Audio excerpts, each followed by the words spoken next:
The question I have here today is, Inshira, what accounting standards must I focus on in order to pass the corporate reporting or financial reporting examination? Now, when it comes to this question, many a time people ask this question because they are like, yeah, there are a lot of accounting standards, but the examiner is not going to be bringing all of these standards in the exam hall. So which of the accounting standards must they focus on?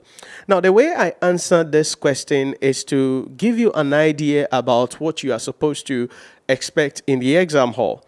The first thing you must know is that the examiner is at liberty to bring any standard in the exam hall. In other words, there is nothing like, whether I like it or not, these accounting standards are going to be there. Yeah, there are a few accounting standards that we can say, whether I like it or not, Dukadaya, they are going to be there. For instance, if you're in the financial reporting class, whether I like it or not, there is something about IAS 16 waiting for you in the exam hall, that is property, plant, and equipment. Whether I like it or not, there is something about IAS 12 waiting for you in the exam hall, income tax. So if you're writing financial reporting, at least these two accounting standards, whether I like it or not, there'll be something about them that you need to be mindful of. The reason is because of the preparation of the single entity financial statement. And so if we are preparing a single entity financial statement, whether the statement of profit or loss and other comprehensive income, statement of changes in equity and statement of financial position, or the statement of cash flow in accordance with IAS 7, these two accounting standards are going to be there. That is going to be the issue in respect of IAS 16, property, plant, and equipment, and IAS 12, income tax. Another set of accounting standards that we know that definitely we are going to be making reference to in the exam hall will relate to the accounting standards about consolidated financial statement. Now, so these consolidated financial statement accounting standards will include IFRS 3, business combination, IAS 28, investment in associate and joint venture arrangement, and some of the other issues when it comes to dealing with consolidation. So on a done deal level, IAS 16, IAS 12, then the consolidation financial statement. But in addition to these, it is important we understand the goal of the examiner when it comes to corporate reporting and financial reporting.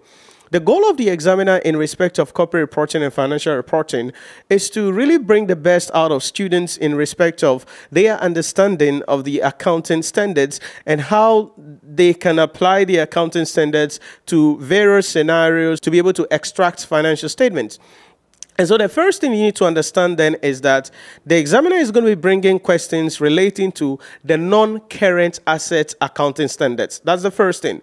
So the non-current assets accounting standards. And if you're a good student, you're a follower of my work, I've shared this over and over again. But the non-current assets accounting standards will include things like IAS 16, property, plant, and equipment, IAS 40, investment property, IAS 38, intangible assets, IAS 36, impairment of assets. So this category of accounting standards are non-current assets related accounting standards, and they are going to be connected with IAS 23, which is borrowing cost, and IAS 20, that is accounting for government grants and disclosure of government assistance. And so non-current asset accounting standards, the examiner is definitely going to be bringing some questions for you in the exam hall in financial reporting and corporate reporting. So that is the first category, or if you want, categorization of the accounting standards that examiner is going to be getting excited about that we need to know about. The second category is the three parties accounting standards that you need to know about, and that is the IAS 9 financial instruments, IFRS 16 leases, and also IFRS 15 revenue from contract with customers. These three accounting standards are really related, especially when it comes to IFRS 16 and you're dealing with sale and lease back. And so these three accounting standards are primary accounting standards that you have to be mindful of before heading into the examination, whether you're sitting for corporate reporting or financial reporting. It depends on how excited the examiner is for the examination. You can have questions coming in from two of these accounting standards, or there will be a question that is going to be a lease question in which you would have to apply the other two accounting standards coming in. But for the most part, you are likely going to be having questions coming in from these three because, again, revenue is a crucial aspect when it comes to preparation of financial statement, and it is important that the accountant understands and know how to recognize revenues under various circumstances. Another thing also is that in the bid of the entity to raise money or to even make various investments, they would have to know how to account for various sources of funds that they are getting, as well as various investment that they are making, which is where IFRS 9 financial instruments come to town, as well as IFRS 7 financial instrument disclosure, and then IAS 32 that you need to understand. So these three accounting standards are also crucial for us to know about. So number one, the non-current asset accounting standards. Number two, these three accounting standards, we must know about them, whether we are in financial reporting or corporate reporting. Then the third thing that we need to understand will be corporate reporting exclusives. So for those of you in the corporate reporting, there are a couple of accounting standards that are primary accounting standards that you need to know about. In other words, in addition to all of the accounting standards in level 2, you have to know about the accounting standards in level 3, which include IAS 19, employee benefit, IFRS 2, share-based payment, and then IFRS 8, operating segment. You got to understand this very well, what we call segment reporting.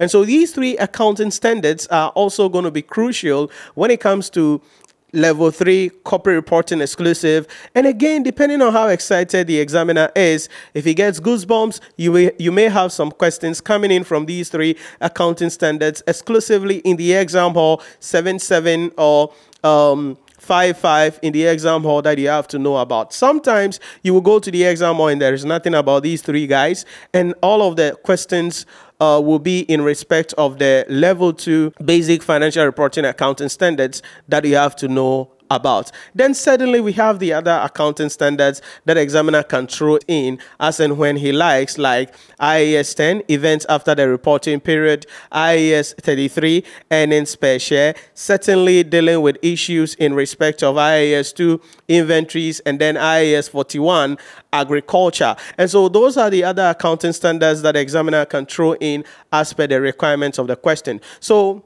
back to your question, Inshira, which accounting standards must I focus on in order for me to pass the corporate reporting examination or the financial reporting examination? It is not about which accounting standard you have to focus on. It is about knowing all of the accounting standards and understanding that there will be some questions on the non-current asset accounting standards. We cannot do anything about that. You have to know about them. Number 2, you need to know about those three PADIs, IFRS 9, IFRS 16, and IFRS 15. You have to know about them. Then if you're in corporate reporting, in addition to all of these guys, you need to know about IFRS 8, IFRS 2, IAS 19, employee benefits as well, because these are the things that you need to understand. Then certainly you're going to be also spending time to understand the various issues when it comes to the other accounting standards. And so I would say that there is no shortcut.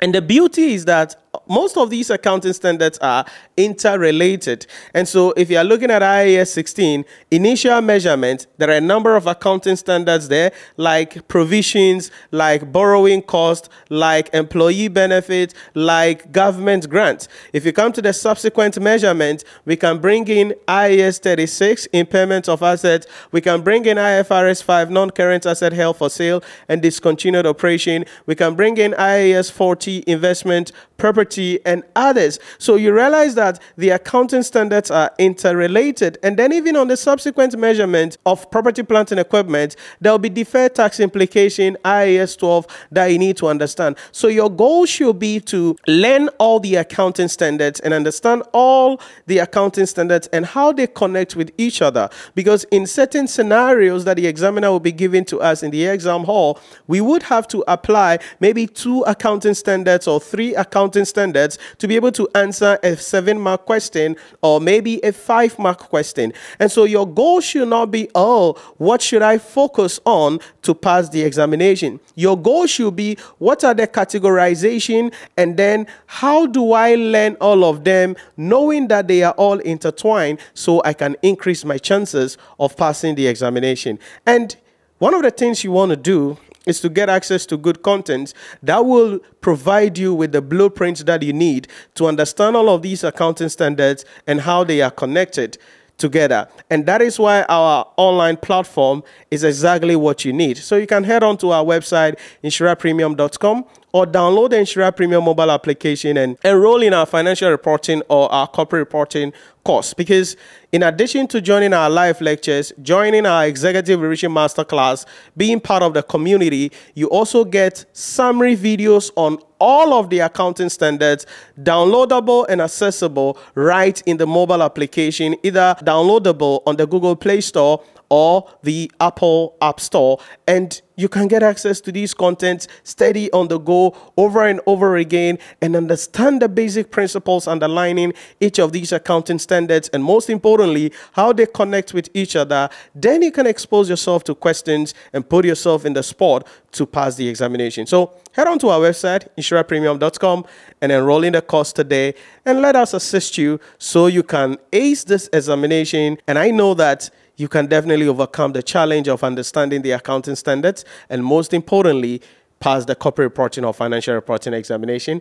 Let me hear from you. Any other questions you want me to share my thought on, put them in the comment section for me, and I'll cover it in the next episode as we continue with this IFRS masterclass. Thanks for watching, and I'll catch you in the next one.